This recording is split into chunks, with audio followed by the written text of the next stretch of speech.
If one of the possibilities of selling out is to sell out to a competitor, you may be somewhat risk averse in opening up the books or opening up the company or allowing the competitor to come in and see the way you do business.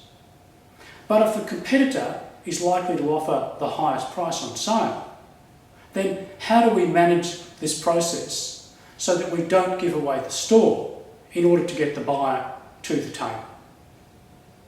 Well, the key here is in the preparation. If you've identified that the buyer has the capability and the capacity to undertake the acquisition and to exploit the potential in the business, then that's certainly a conversation that you want to have at some point in time.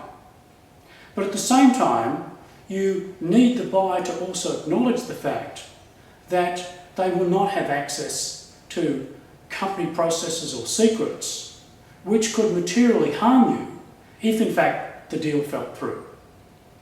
Now, one way to tackle this problem is to use evidence that you have which, whilst indicating the outcome, doesn't give away the detail. And the evidence has to be reasonably strong. So let's, for example, assume that you have some outstanding company secrets. These are not patented, but let's say under normal circumstances they would be capable of being patented. But you decided not to do that because that would put the information in the public domain. Well, what you can do is use an independent expert to come in and validate your claims in order to establish that the results that you are projecting will be able to be achieved with whatever processes or products that you have. Providing the expert is objective, unemotional and independent and has the ethical basis and the credibility to be respected by the buyer, it is a process that you can use.